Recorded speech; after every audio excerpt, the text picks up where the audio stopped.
café. Et donc, grand rendez-vous, je vous le disais tout à l'heure, de Va'a ce week-end. Nos Haïto, en effet, ont rendez-vous avec la course du Haïto, certainement la course de V1, la plus difficile du circuit. Un programme riche a été concocté, nous allons le voir, par les organisateurs, avec les minimes et les cadets, suivis des masters hommes, des juniors, des femmes. Samedi matin, enfin, la course phare des seniors, les seniors hommes de 24 km en début d'après-midi. Pour en parler, nous accueillons donc notre invité, Marae Tamaï. Bonjour. Bonjour Ibrahim. Et donc, merci d'avoir accepté donc notre invitation. 24 km, c'est la distance de la course dans le calendrier des courses de Va'a. Où c'est que vous situez le Haïto aujourd'hui ? Alors, 24 km, c'est effectivement la distance qu'on a retenue depuis plus de 10 ans maintenant, qui permet d'être la bonne distance par rapport à d'autres courses. Mais aujourd'hui, je pense qu'on est sorti un petit peu de cette petite traversée de la tempête qu'on a subie l'année dernière. Et je crois que tout le monde a repris rendez-vous avec le Haïto. On a passé plus de 700 inscrits. Et je pense que ça va être une belle édition. Les inscriptions continuent jusqu'à midi, c'est ça ? Jusqu'à midi. Donc là, pour le moment, vous avez arrêté le nombre d'inscriptions à combien ? Alors hier soir, on était à 737, je crois, lorsqu'on a fermé nos bureaux. On attendait hier soir une délégation des États-Unis qui devait arriver. Et ce soir, je crois, les derniers qui doivent venir du Brésil et une autre partie des États-Unis de l'Ouest. Oui, c'est la question que j'allais vous poser. D'où viennent donc les participants donc, en dehors de la Polynésie ? Alors, on a 11 pays qui seront représentés cette année. Nos amis voisins du Pacifique comme la Nouvelle-Zélande, l'Australie. Les Calédoniens et les Wallisiens, malheureusement, ne seront pas là, du fait des problèmes qu'on connaît sur la desserte en Calédonie. On a une belle délégation des îles Hawaï qui commence maintenant à vouloir venir titiller nos jeunes, notamment par rapport aux jeunes. Et ensuite, grosse délégation derrière Iloa et Chêne qui nous vient de France. Et beaucoup plus loin, le Brésil. C'est important comme ça de se mesurer à d'autres nationalités qui peut-être cherchent d'autres performances aussi. On s'était posé la question il y a plus d'une dizaine d'années en se disant le VA c'est à nous, mais à part de dire que le VA c'est à nous, il fallait aller les chercher et leur dire, on prend l'exemple de la course de Molokai par exemple, pendant des années, des décennies, les Hawaïens disaient que si tu veux être champion du monde, il faut venir à Molokai.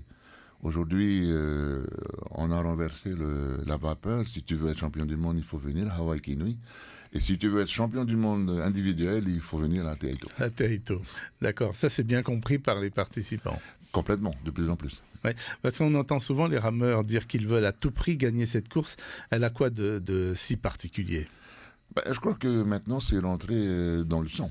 Quand tu veux être reconnu en tant que bon rameur ou en tant que futur champion ou champion, et lorsqu'on te tague le label de Haïto, c'est avec beaucoup de respect que les gens ils le retiennent. C'est un crack des vagues, quoi. C'est ça.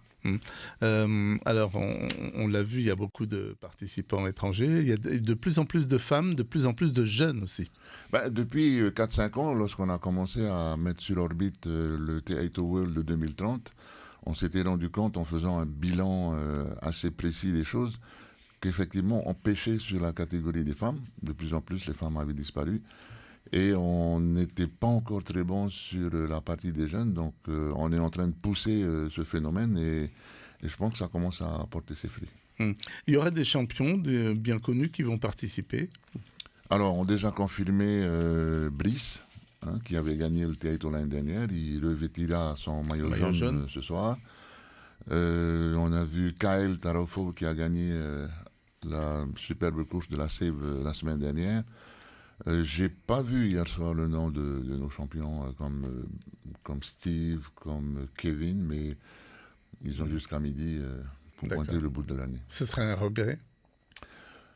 Personnellement, oui et non. Personnellement, oui et non, parce qu'il faut avouer qu'ils nous font un petit peu de mal en disant que c'est Save aujourd'hui qui est la plus grande course du monde. Je crois que le VA a besoin qu'il y ait énormément de respect entre les organisateurs et que chacun fait sa course et puis que chacun attend celui qui veut venir à sa course ou pas. Vous fixez un nombre maximum de participants, de coureurs? J'avoue que lundi, on a eu quelques craintes puisque nous avions délibérément suspendu nos inscriptions en fin de semaine dernière pour laisser place aux inscriptions de la Save. On les a repris lundi. Lundi matin, on était à 240. Donc, quand tu arrives à 3 jours de la course et que tu as que 240 inscrits, tu te dis, waouh, c'est fini, quoi. Hier soir, à 730, on a retrouvé, le sourire. Le et tout. Ouais. Oui. Et donc, alors, il se peut, si vous fixez un maximum de coureurs, c'est quoi? C'est essentiellement pour des raisons de sécurité? Alors, la sécurité avec Charlie fait partie chez nous d'un phénomène incontournable. Lorsqu'on dit que pour nous, la sécurité, c'est obligatoire, c'est que quand tu appelles les parents, notamment, à faire venir leurs enfants qui ont entre 7 et 14 ans, les parents, ils regardent à deux fois et ils disent « Waouh, là, il y a 20 bateaux pour suivre nos enfants. Il y a 3 équipes médicales, il y a 3 ambulances qui sont un petit peu éparpillées partout. Il y a une grosse armada. C'est safe, quoi. Et ils y viennent, quoi. Sans risque, donc. Ouais. Il y aura un contrôle antidopage ou pas du tout?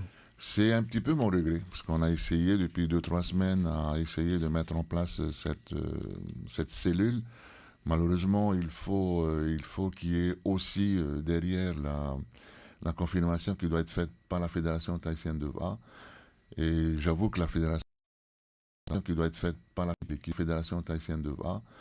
Et j'avoue que la Fédération de préparer doit aller. Mais quand bien même cette année, on a décidé de franchir le pas, et je pense qu'on est la première course officielle à obliger tous les participants à apposer l'autocollant No Drug, No Ice. Vous avez, vous, une hantise en tant que responsable de l'organisation. Votre grande crainte pour une course, un événement pareil, c'est quoi? Ben d'abord, l'organisateur a peur du vide. Hein. Donc c'était ce que j'ai dit il y a quelques minutes. Ça, c'est réglé. Avec plus de 700 participants, ça va être une belle réussite. On va dire que la crainte, c'est le mauvais temps. On l'a subi l'année dernière sur le Super Aito, être obligé de l'annuler à peine 12 heures de l'événement. On a regardé la météo cette année, on devrait avoir du beau temps et je pense que les choses se passeront bien. Sinon, toutes les cellules qui ont été mises en place sont au beau fixe et je pense que ça va être une belle édition. Une belle édition. Alors, si on revenait un instant sur le parcours, il a été modifié par rapport aux éditions précédentes? Oui, parce que c'est aussi ça le Taito, c'est de ne pas venir faire du répétitabis et c'est aussi pourquoi je pense que les rameurs attendaient de voir quel type de parcours on allait leur proposer.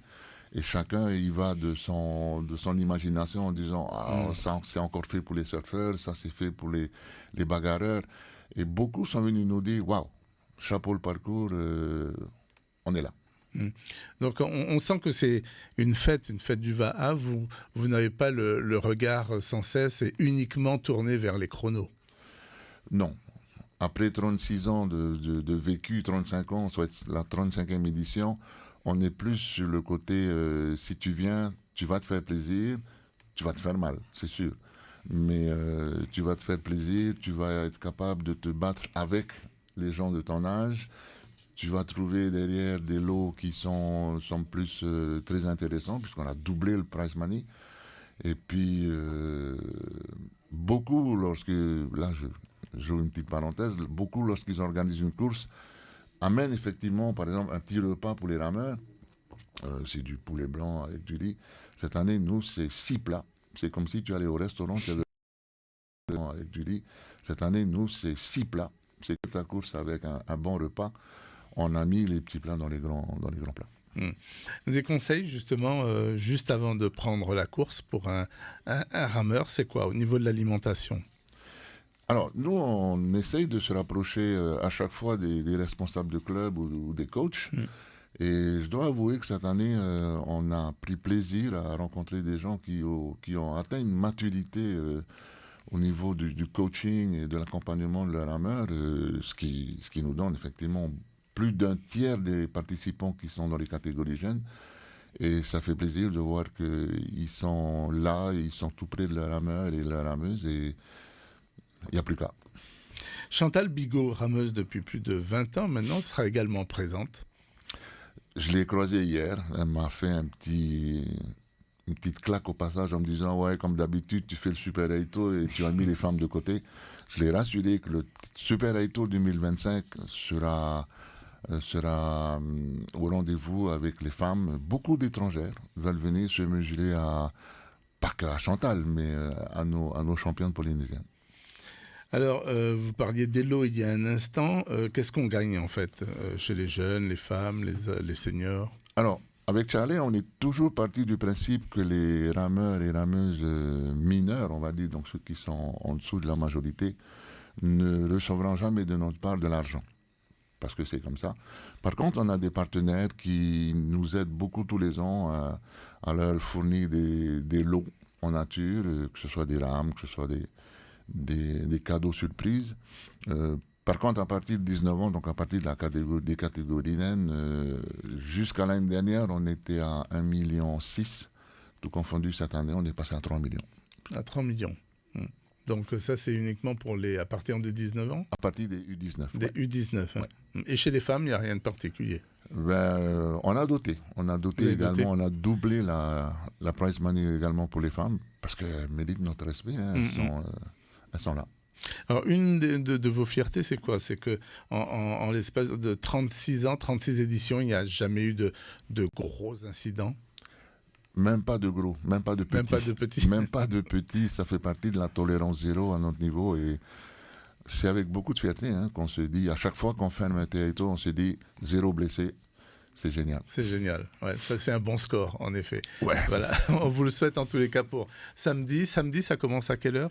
Alors, c'est déjà tout à l'heure, si tu permets. Oui, ça, c'est pour les autres. C'est vrai, il y a d'autres catégories. On a la welcome ceremony dans chaque pays. Lorsqu'il y a un gros événement comme ça, le pays qui réceptionne l'événement accueille les étrangers. Cette année, ils seront plus de 140.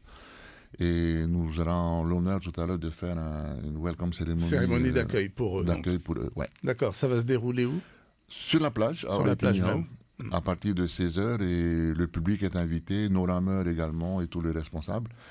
Et la fête va commencer, la fête sportive va commencer demain à partir de 12h30 avec les catégories jeunes. Jeunes. Et puis après, les seniors, ce sera bien samedi? À partir de samedi matin, 8h. Ouais. Samedi matin, 8h. On rappelle pour finir le parcours. Alors, le parcours pour les jeunes vont tourner de la baie de Taoné jusqu'à la passe du Tombeau du Roi pour demain après-midi. Et samedi, ça sera du côté du port autonome et remonter jusqu'à Otoahiro à la Pointe Vénus et revenir sur Pilaire. Très bien. Qu'est-ce qu'on peut vous souhaiter pour ça, pour tout à l'heure déjà, et puis ensuite samedi? J'ai attendu jusqu'au bout que Gilles Tautou ou Malouki Dioli s'inscrivent et j'aurais fait la même chose. Mais une fois de plus, ils peuvent aller sur le bateau pour faire le live. Ils le font très bien. Donc, c'est une autre course de Teaito, c'est vrai. Mara Aitamae, merci beaucoup d'avoir été avec nous et puis bonne chance pour cette 36e édition. L'invité café.